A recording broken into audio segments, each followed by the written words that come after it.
Salam. Bugünkü düşündürecek temam biti insanlar. Biti insanlar, ine berde de görüşüňiz ýaly, şu Z simbol bilen belgilenýär. Biti insanlaryň natural sanlaryndan tapawdy näme? Natural sanlarda diňe polojitil birden başlap, beýleki bir ýonan ýokary gitgen polojitil sanlary içine alýady.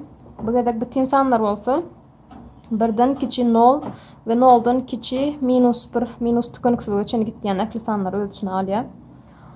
Mysal üçin -1, -5, 0, +7 ýa-da +10 şeklindäki äkli sanlar biti insanlara degişli. Gonçyzyň üstünde görüşüňiz ýaly 0'dan sağ tarap geçen gedek biz şu sağ tarapdaky sanlar natural sanlar dep ýazypdyk.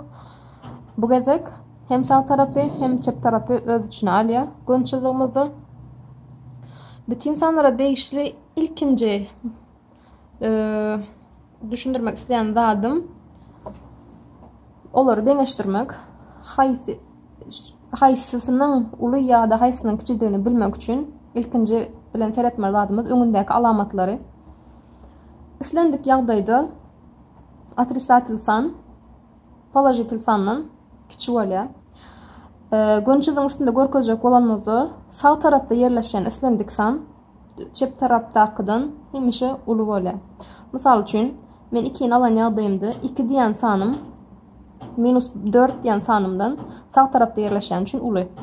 Ýa-da alaly 1 diýen sanım -1 diýen sanyň sağ tarapynda ýerleşen üçin uly. 0 -3'den uly. 2 diýen sanym diýeli 0'dan uly. Gonçyzyň üstünde gören ýagdaýymyzda san sağ tarapda ýerleşýärmi ýa-da çep tarapda ýerleşýärmi şoňa seretden ýagdaýymyzda tapmak asan sat bolýar. Bundan daşary eger alamatlar meňzeş bolan ýagdaýynda meňzeş bolandy diýenim ikisiniň hem alamaty atrisatil bolan ýagdaýynda onda ýazylan sifrlar meselem 10 aslında seredemizde polojitil bolan ýagdaýynda 10 12'den kiçi. Ama ikisiniň hem alamaty minus bolan ýagdaýynda bu tersine bolýar. -10 diýen sanym -12'den uly bolup durýar. Gonçyzyň üstünde sereden ýagdaýyňyzda da -10'nyň öň -11 gelýär, onuň -12 gelýär. -12'den sağ tarapda ýerleşen üçin -10 uly bolýar.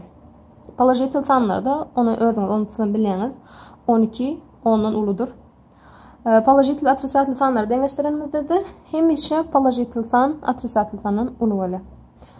Inni amallara geçmezden öň ýene bir bellecek dadym. İki san alamat bir ýerde gelende we arasyna hiç hile köpeltmek ýa-da bölmek görmedik ýagdaýymyzda biziň etmeli dadymyz näme? Eger men iki sany meňzeş alamaty birlikde görsem, bir ýaýyň içinde bolup biler.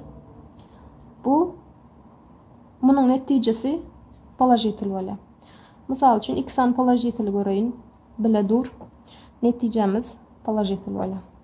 Haçanda tapawutly alamatlar gören ýagdaýymda, meselem minus gördüm, skopkamyň içinde plus var. Netijem tapawutly alamatlar görenim üçin minus bolýar. Yerini çalışman biliriz, plus. Ýaýymyň içinde de minus gördüm. İki alamat tapawutly alamat bolan üçin bu iki alamatyň netijesi minus bolýar. Eger şunu ýadymyzda saklasak, öňümüzdäki goşmak, aýyrmak ýa-da köpeltmek, bölmeklerde ulanyp bilýär. Endi biti insanlarda amallara geçdik. Biti insanlar goşmak we aýyrmak. Berde bir näçe mysalyň bilen düşündireýin. Biti insanlar goşmak +5 +5. İlki bilen şu iki tane alamaty bir alamat ýagdaýa getireli. +5 iki sany meňzeş alamat bolanda biz diýdik, plus bolýar diýdik. +5. Indi seretýäs. Eger alamatlar meňzeş bolsa, goşmak aýyrmakda alamatlar meňzeş bolsa, ikisini goşup şol alamaty öňüne ýazýan. Demek ikisiniň alamaty plus, onu ikisini goşdam jogap 10. Indi bärik seredeli. -8. İki alamat gelen minus ve plus. Alamatlar tapawutly bolan üçin netijedäki aljak alamatym minus bolýar. -8. Indi berde de diýişimiz ýaly. Eger alamatlar şu ýagdaýda meňzeş bolsa, alamatymy goýan ve ikisini goşýan. Indiki misalı seredeli. Minus 8 2 san plus bir yerde gelipdir. Demek bunun neticesi plus.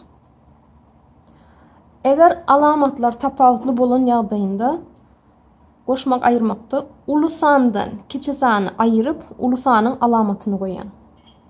Demek bärde ulu sanym 8, 8'in alamatyny goýan, 8'den 5 ayırıp bäri kelgen. Goşmak bilen ayırmakda köplen şogur usuly ulanýan. Ayırmaga seredeli 5 ayırmak plus 5. Ilki plus 5'i geçirýän. Goşmak bilen ayırmak iki tapawutly alamatyň netijesi minus bolýar diýdik. Endi bärde seretýäs. Haýsysy uly? Ikisi bir-birine deň. Alamatlara meňdeş.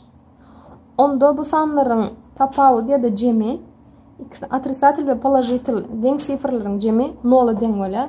Muny başgaça 5 ayırmak 5 diýip düşünip bilersiňiz. Deňdir 0. Täzeden de seredeli minus 8.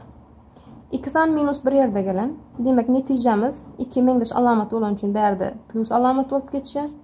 Jogaby seredýäs. Ýene meňdeş sanlar. Başgaça aýdanmyzdy 8'den 8 ayırsak ýene 0 bolýar. Bu misalymyzda seredeli minus 8 2 ütköşük alamatly 2 ütköşük alamat var. Demek bäri minus bolmaly. Alamatlar meňdeş bolan ýagdaýynda näme etýärdik?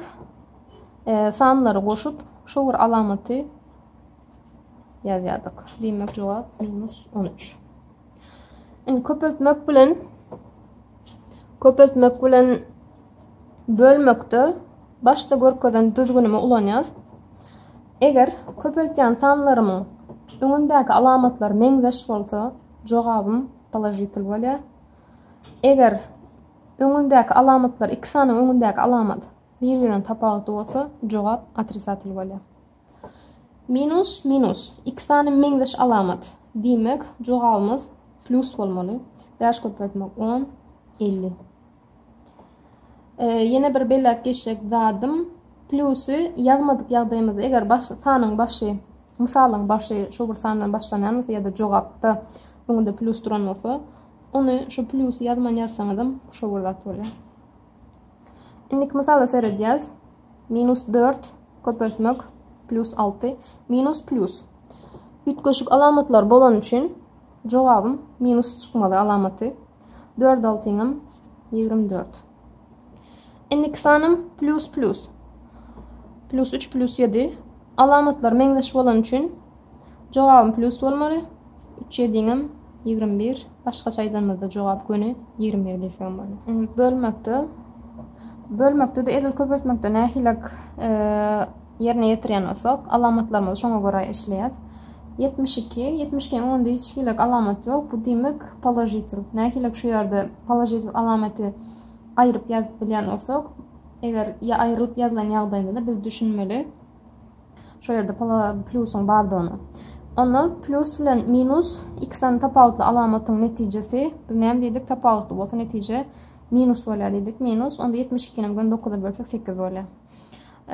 Bu misalımızda alamatlar meňdeş, demek polajitil çykmaly. 36 bölmek 6, 6 bolýar. Goş plus 6 diýende adam 6.